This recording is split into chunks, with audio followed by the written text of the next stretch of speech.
Alright, so I'm Kelsey Rowe, and this is my invitation to a philosophy reflection.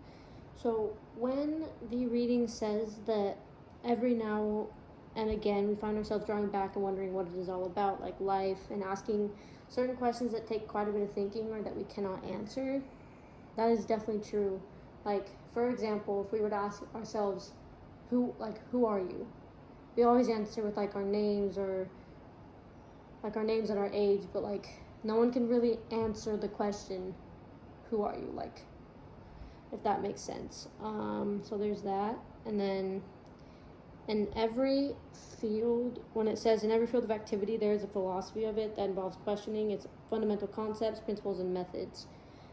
I do agree with that. I feel like there's philosophy in pretty much not everything in the world, but there's most things have philosophy to it, because everything can be asked, not most things can be asked a certain question that is hard to answer, or that we cannot answer right off the moment.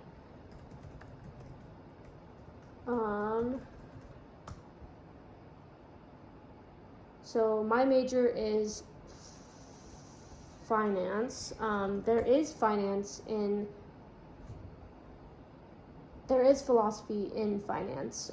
In particular, there are three main philosophical stances on finance. There's radically negative, pragmatically moderate, and then generally positive, which express different reactions that the ascent of finance arouses.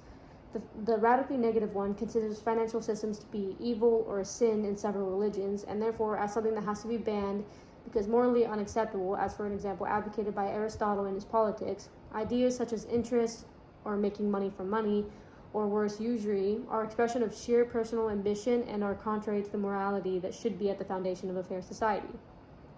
The pragmatically moderate view advocated by Keynes, among others, considers finance as a necessary evil. In effect, even if finance is not good in itself, it is necessary, since borrowing money is useful socially and economically because it offers advantages such as addressing income or wealth shortages, long-term investment, and supporting economic growth. In this sense, finance is a means to move towards a world where the accumulation of wealth will become less and less important, and where the evil on which it thrives, greed, short-termism, adventurism, low sense of responsibility, excessive risk-taking, will be progressively abandoned and looked back on as primitive.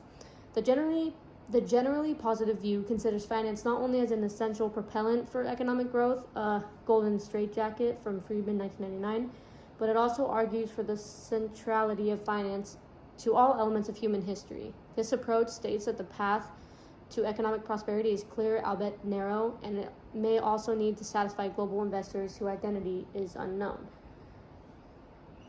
What implications could these ideas have on your own life in general? I don't think there are a lot of implications that could have an impact on my life. I do find myself in alignment with these ideas. Not all, but most, yes. They are definitely interesting because it makes me think of more philosophical questions about just random things, just to be able to get deeper into it. Is any information No information is threatening to my beliefs or disposition. I am not religious, so